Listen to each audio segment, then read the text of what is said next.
Show. Hey, how's it going? What's going on, dudes? Nothing, man. How you doing, Zach? Man, I'm doing fucking great, dude. We just got done blasting the title track, Never Reborn, man. So fucking badass, dude. Sweet, man. Thank you. Hell yeah, dude. So I had a hell of a time finding something to log in with here that sounds halfway decent. How's this sounding today? Oh, man, you sound fucking absolutely motherfucking perfect. Great. I had to hijack my work laptop to make it happen, so. Right on, dude. Well, so tell us, man, what the fuck is going on in the world of Never Reborn, man? I know we just spoke to you guys, a couple months ago, but quite a bit has happened since then, man. So tell us about it. Yeah, well, big news is we got our original bass player, Sam Kinghorn, back on the band. I don't know, Sam, are you on right now? I am. I'm here.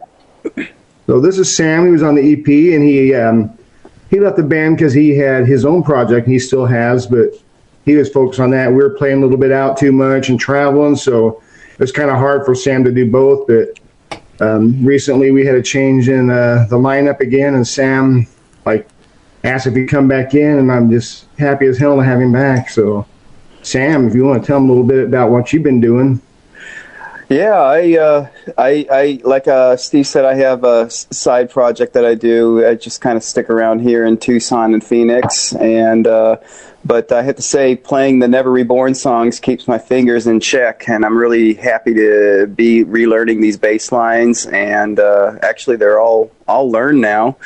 And they just, like I said, keep my fingers in check. It's pretty intricate writing that Steve does, and it lays a nice foundation for me to be able to just kind of stretch my legs and be a bass player. I'm really happy to be back. Hell yeah, man. I was going to say, dude, it's got to be a job to fucking put down some tracks to that fucking shit, man, because he's not fucking around, dude. No, no.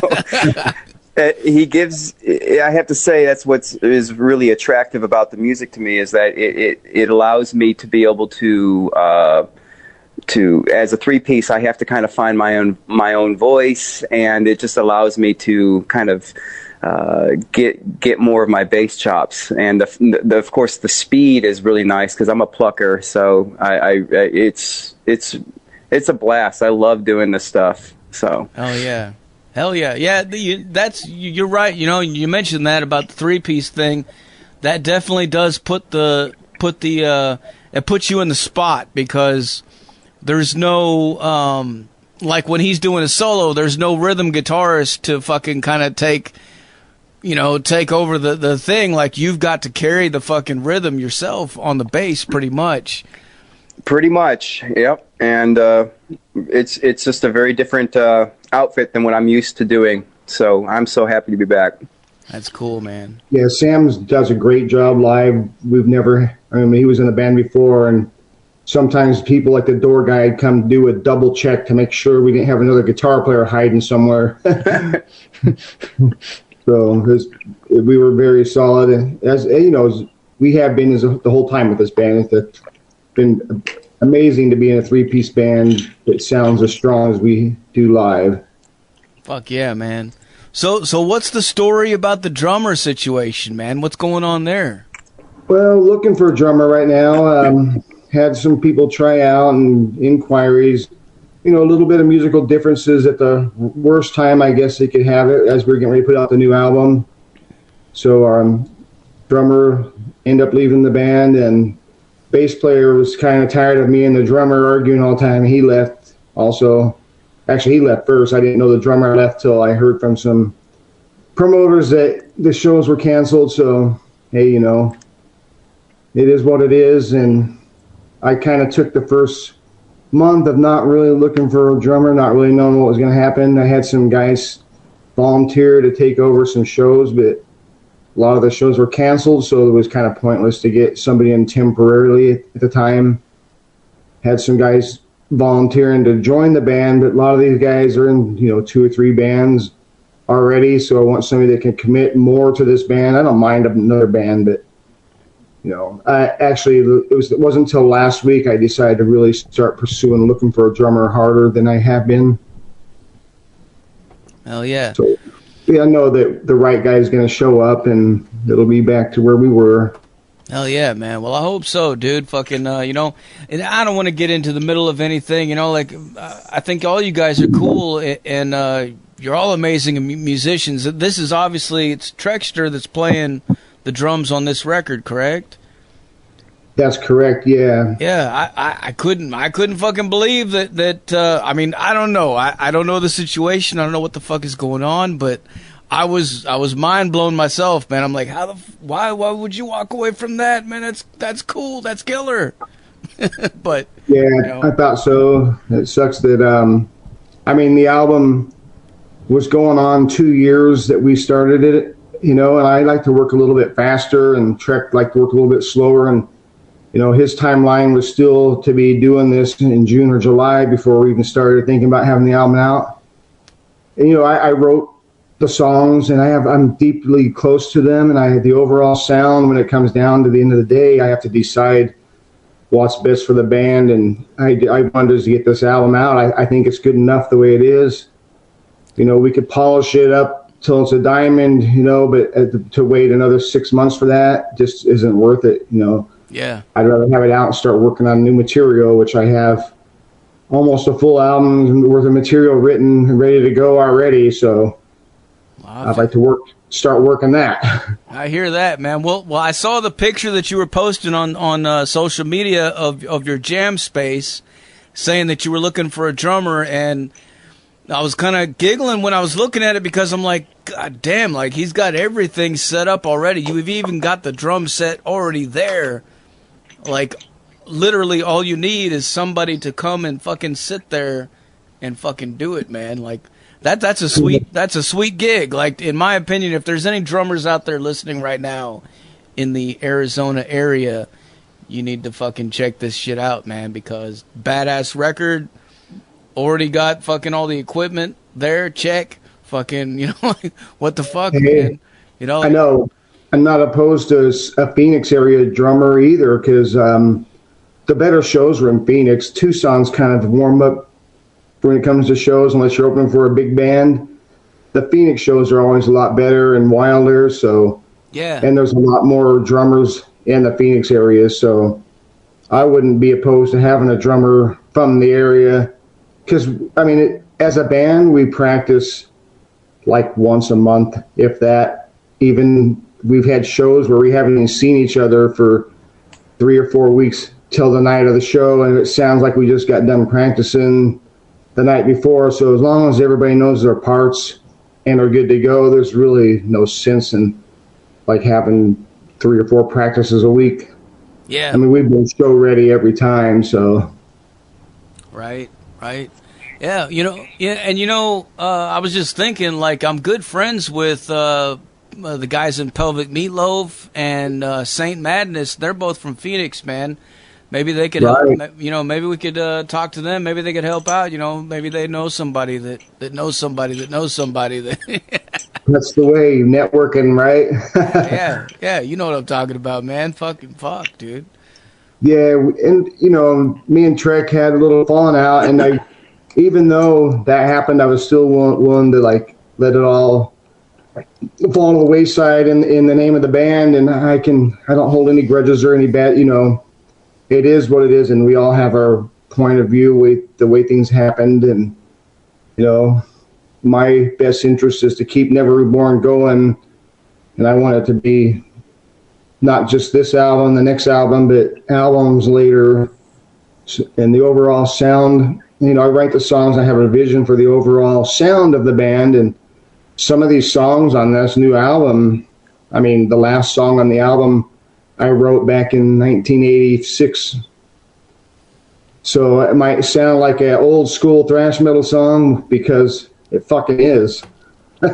You know, and I got that overall vision of how I need it to be and how I need it to sound. And as a band, we always vote 3 ways, you know, and we voted and voted and voted to keep going on it. And finally I had to say, we just got to put the fucker out, man.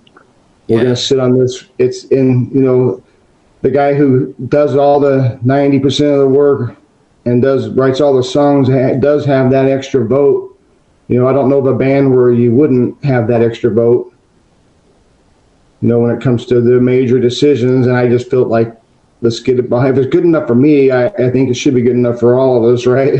I totally agree. And that brings me to the whole point of, like, you lay the foundation for the song itself to where all I have to do is supply a bass line. It's that simple. So, yeah, I'm in totally agreement with that. I've always been in agreement with that. But and I say most of the bass lines on the new album are probably what Sam wrote before he left, because he actually recorded video. We made a video of him playing all the songs. He was, recorded them so we could actually hand them off to the new bass player, and they could learn the song note for note just by watching Sam play them. So I don't know how much they've changed. Sam, what do you think? You know, there's a little bit of difference just because that's a different bass player, and they're very good. I really love this album. I love the whole production of it. Right. But it is a little different, but it's going to have to revert back to what I did, and I haven't heard you complain yet. So, no. But it's not drastically different at all. It's I would say 90% the same. Right. That's great, because Sam came in. We hadn't seen each other since we made the Heaven Shall Forsake video or played with each other, and it was like we had just jammed together last week. You know, he went through some songs and with no metronome, no drummer, and we were completely on time, and it felt wonderful. Yeah, it really does. Zach either, because Zach O'Rear's like, we couldn't have gotten a better person to fill Sam's shoes after Sam left. Yeah, Zach is awesome. Hey, great live. Great. I never met a person that learns stuff as fast as he does. He picked up on crap like instantly. And I never told him once, or Sam, I never changed one bass line or asked you to change a bass line the whole time you're in the band. 100%, whatever you wanted to do works. Oh, yeah, man. Yeah, and speaking of bass, man, like, bass is a fucking whole other animal in itself, really, when you think about it, because I was thinking about it quite a bit yesterday, as a matter of fact, because I was fucking around and recording some tracks of my own, and I had some drum loops in, and I was putting guitar riffs down on it, and then I went in and I grabbed my bass guitar, which I haven't touched in fucking years because I'm more of a guitar player, so I don't. Yeah. I only have the bass just to fucking have it here to add bass tracks to my shit. But it's funny, I was recording it and sitting there jamming on it and listening back, and I'm like, God damn, this shit sounds fucking muffled as fuck, man. And then I thought about it, I'm like, it's the memes are true, man. Like, I have not changed the strings on that fucking thing since I bought it. And that was like back in 2009, I think. Oh, yeah. Hell yeah, dude, it's way overdue, man. Way overdue. I gotta, nice. Yeah, I gotta get some new strings, man. I gotta delete that track, man. You better. Can't use that shit. Well, Sam is a piano player, and he can play anything on the piano. He was a piano teacher, right? Yeah, so I'm classically trained, and so I have a master's in piano performance music from a college in California, and I used to have a studio outside my house. I taught music, theory, history, as well as piano. So, yeah.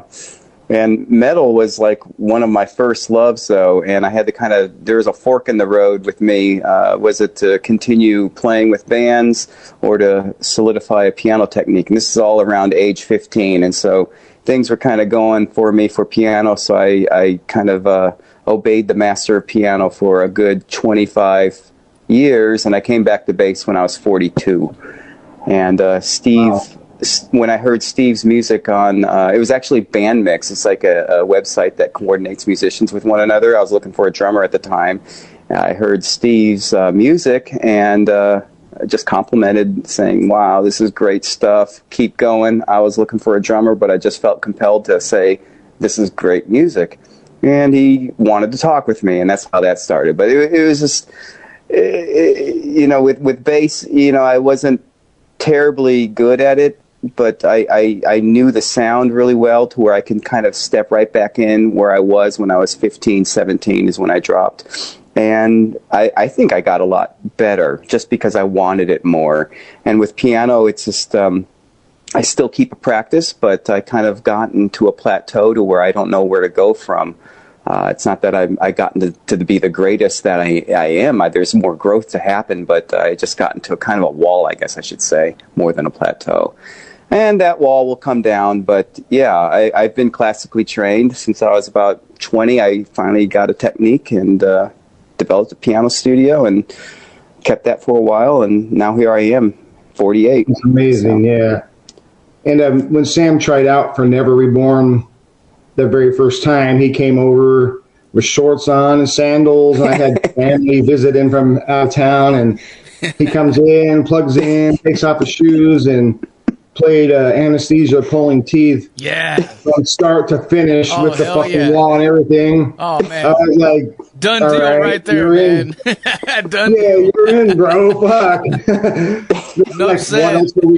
What else are we gonna ask of somebody, man? Right? What the fuck, man? That's badass, dude. Hell yeah. Yeah, I don't think we're gonna have a problem with you learning some Never Reborn songs here if you're playing the Cliff Master here, fucking Burton. You're golden. Yeah, Cliff is great, man. I mean, Cliff has been my idol, as well as Steve Harris and Geezer Butler and John Paul Jones. I mean, that's pretty much the bass players I listen to a lot. Yeah, but that's a list right there, dude. Yeah, it's heavy metal, and that's what my ear was trained for before piano, and it was something that I kind of put down for a long time, and it was music that of Never Reborn and my project that I was able to kind of bring back my voice from my youth. And it's not that it's something that I am trying to make a big thing over, but it's just I really, really love it. And I'm no Cliff, I'm no Steve, I'm no Geezer, I'm no John Paul, of course not, but I love this music. And with Never Reborn, it allows me to kind of keep some chops. And when I found out that Mayhem arose, I guess I should say, I called Steve and asked him, hey, until you can solidify a drummer, I'd love to supply some bass lines for you to be able to do that.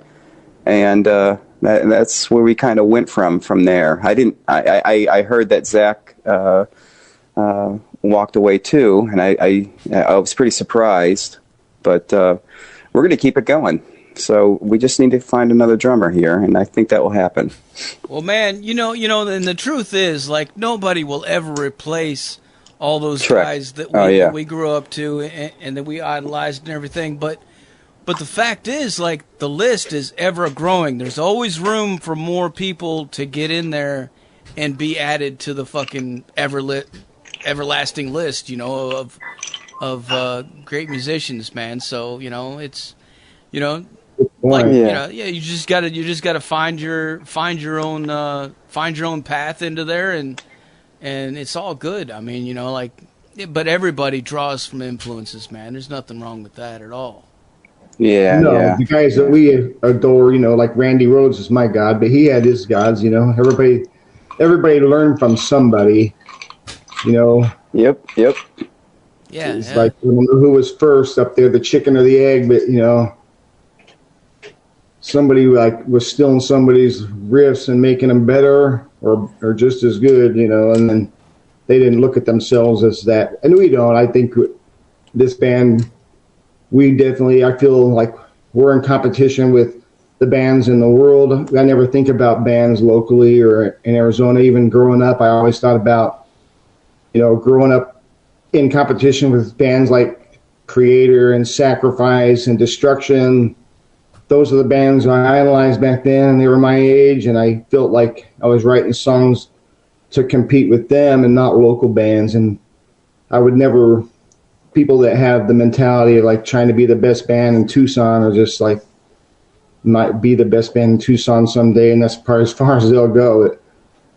If you think about on a world global level, trying to be original at all, it's very tough to do. And That's some of the biggest compliments I think that Never Reborn has ever had, is like people will always tell us that we don't sound like anybody else. We might say, you kind of remind me of Carcass in a way or Creator in a way, but you don't really sound like them. I don't know where to categorize you guys. And I was like, I'll take that any day. Yeah, that's a good thing, man. It's a good thing to be kind of hard to stick into a category, you know what I mean? Like when I listen to it, I do hear there's things of Creator, there's things of like something like Vader or something like that, but it's different, man. It's definitely its own thing, and I like it, man. I'm all for it, dude. Like I was already buying the fucking CD, man. When you were telling me I'm gonna send you a CD, I'm like, no, I'm ordering it, motherfucker. Nice. I don't know if you noticed. I bought one too, so I'm with you. Hell yeah. I autographed yours, Zach. I don't know if you saw the picture on the inside. So I've noticed some guys are like, haven't noticed that I put an autograph in there. I signed it, where my picture is in silver. No, I haven't even opened it yet.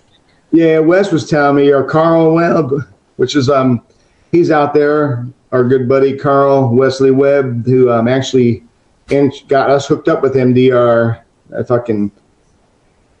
Yes, we are inviting him to be on the interview with us because he's like the fourth member of Never Reborn that's been behind the scenes. He's been helping me out with the band with shit in the background like crazy, man. I mean, he took over our video, the lyric video. I think it's almost up to 10,000 views right now, and it's been out tonight, 2 weeks.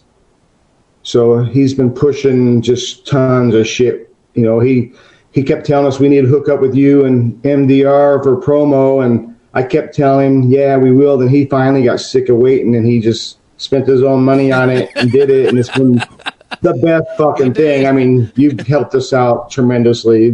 The two of you guys have.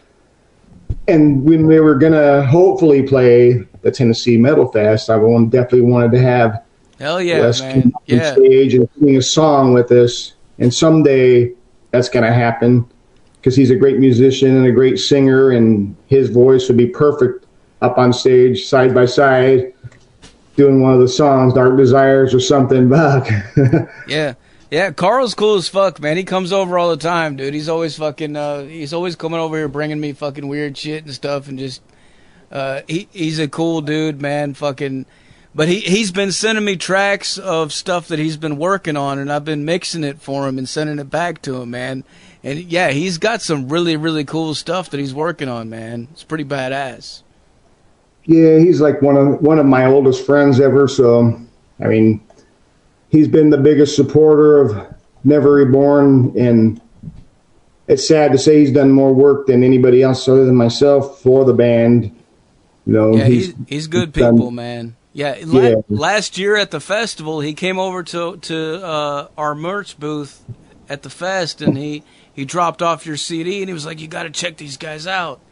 And I was like, all right, man, all right. I threw it in the bag and fucking took it home, and I was digging through everything and looking at it, and I was like, I popped it in and checked it out, and I was like, whoa, this is fucking badass, man.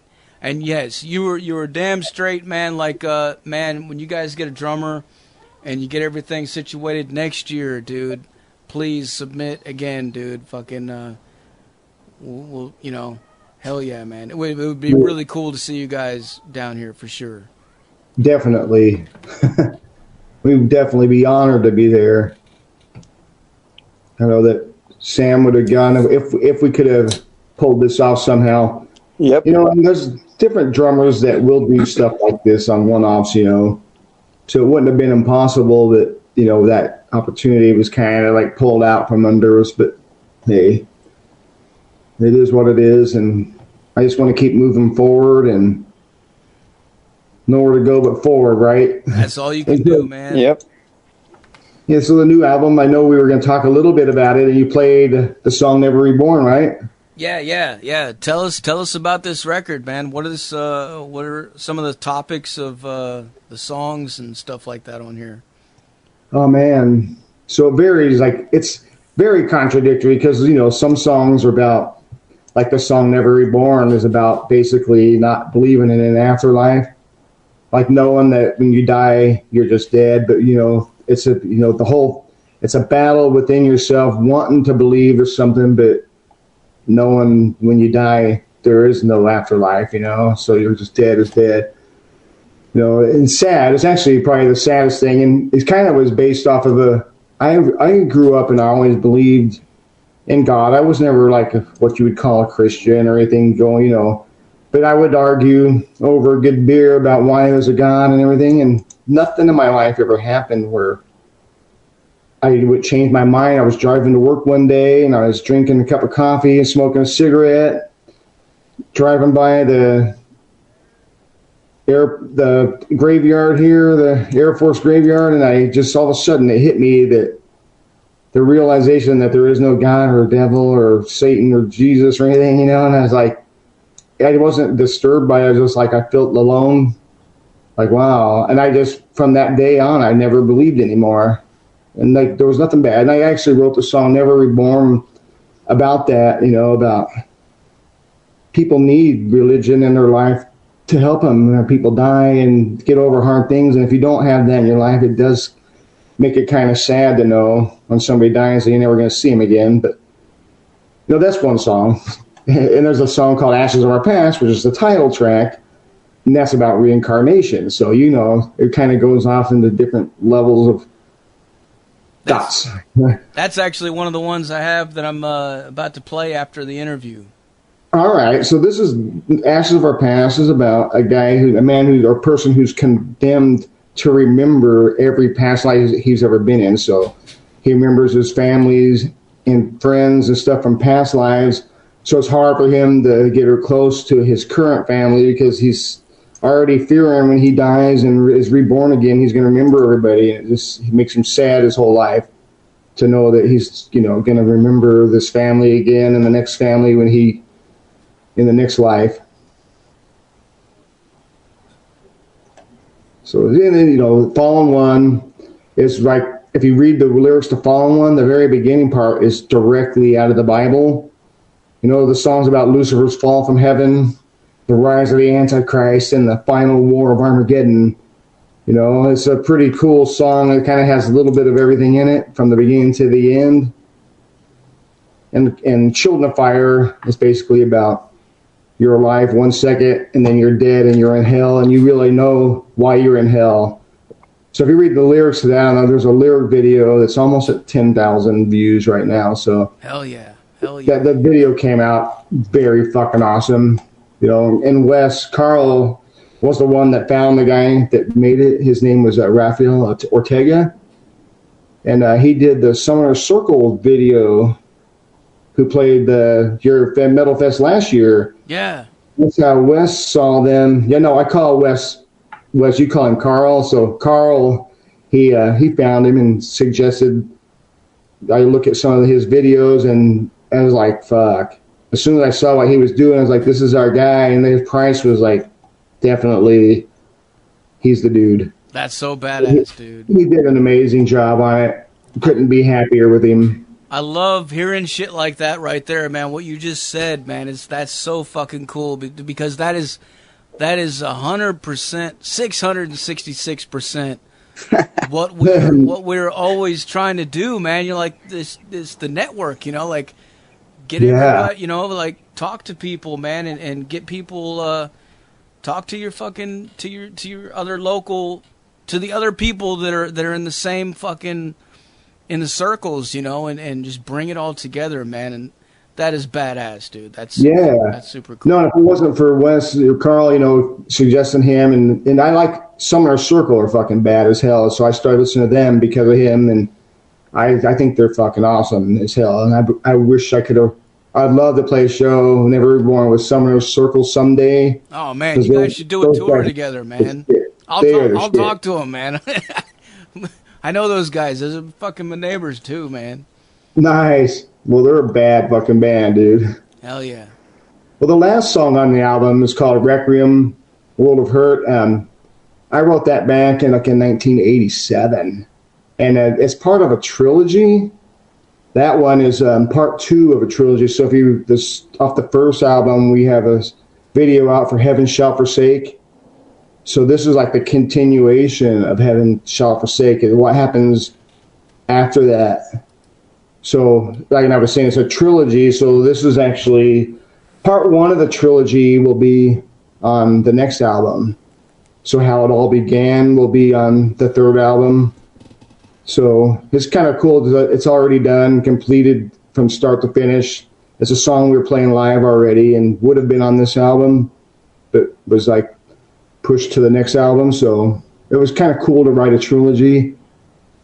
It's kind of hard because, you got to follow the storyline, but, so Requiem is part two. If you read the lyrics to Heaven Shall Forsake and about the child being cast out, it's like this is about his life after he grows up and his revenge on the church. So, man, that's cool as hell, dude. I love it when bands do that kind of shit, man. Like it brings to mind like Overkill, man. You remember they had the Overkill 1 and then Overkill 2, and then like they kept doing it for quite a while on several different records, man. Like right. Bringing back that story.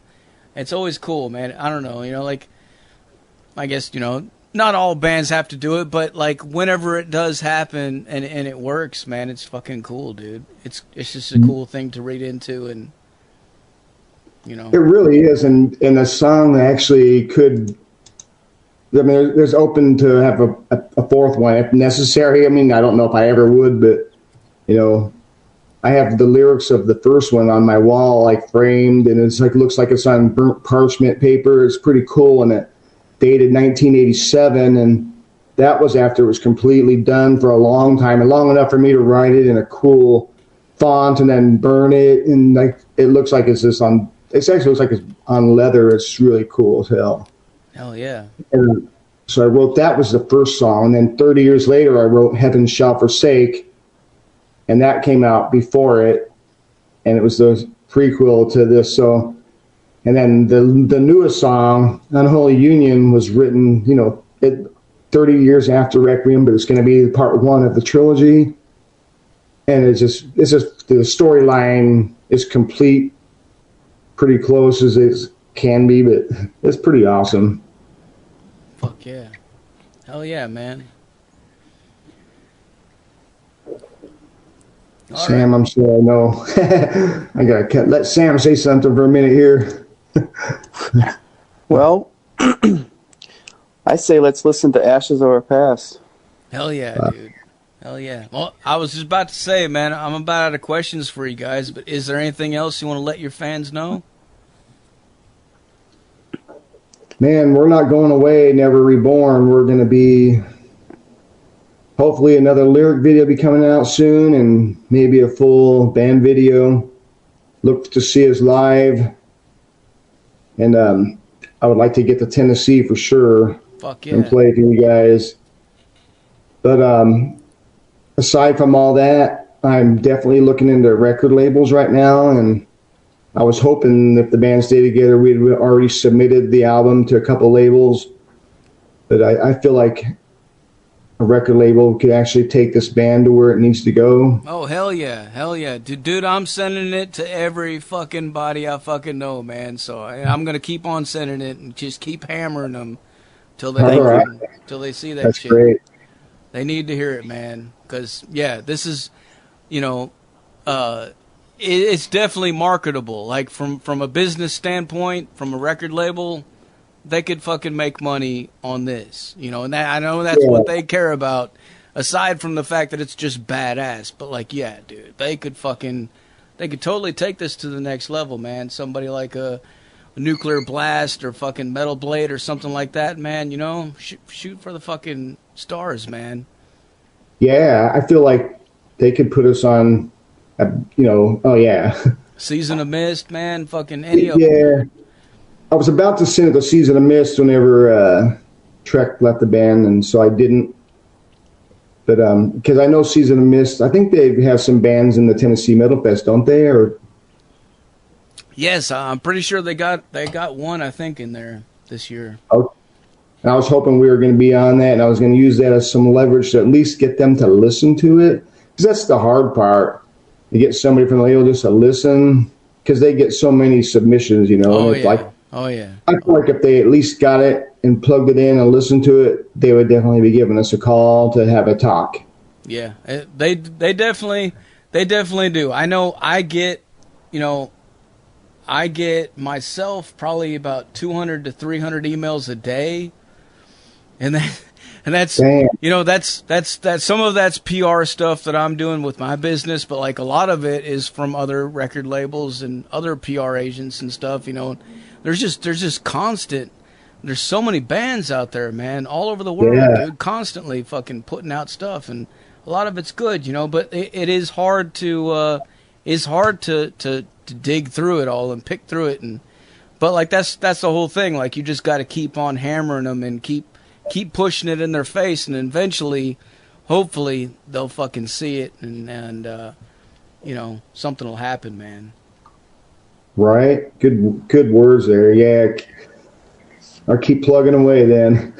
Hell yeah, dude. Hell yeah. Well, send me those links to those videos as soon as you get them up, and we will fucking push that shit out there as well, man. Thanks, Zach, man. We truly appreciate it. Thanks, Zach. Everything you've done for the band so far and to come. Hey, man, you're welcome, dude. Fucking, well, before I let you guys go, can I get you to make us another station tag? Sure. Yeah. All right. Whenever you're ready, say something. Sam, you want to go? I think I need some tutorial. So this is Sam from Never Reborn. What? Hey. Yeah. Whenever you're ready, just say something like, "This is Never Reborn, and you're listening to Metal Devastation Radio." But however you want to say it. All right. All right, should I go first? Yeah, go ahead. This is Sam from Never Reborn, and listening to Metal Devastation Radio. Do it again, man. Yeah, I fucked that up. All right. This is Sam from Never Reborn, and we are listening to Metal Devastation Radio. Turn it up. Fuck yeah. Want me to throw one just in case, too? Hell yeah, dude.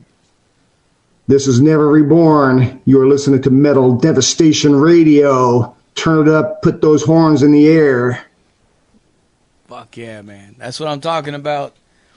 All right, man. Well, thanks a lot, guys, for taking the time to talk to us. I really appreciate it. And what I'm going to do now is I'm going to blast some more Never Reborn for these motherfuckers so they can go crazy, all right? Thank you, Zach. Thank you so much. All right, man. We'll talk to you guys later. Right yes, on, sir. guys. Have a good night. Bye-bye. Cheers. Cheers. There you have it, folks. Never Reborn live on the Zach Moonshine Show with Metal Devastation motherfucking radio. Like I said earlier, put your speakers in your motherfucking windows. Put them in your front lawns. Put them in your neighbor's driveway. If you're living in the basement, duct tape your speakers to the fucking ceiling. If you're in the attic, put your speakers pointed to the floor. If you're in the back of an Uber car or a taxi cab or a fucking city bus, take your fucking earbuds out and crank your fucking cell phone up as loud as it'll go. I mean, I know that's not really, it's probably not going to be loud enough, like, what the fuck? But what the hell are you listening to this on a cell phone anyway for? I mean, come on, man. Go plug into a fucking stereo system and crank this motherfucking shit up loud.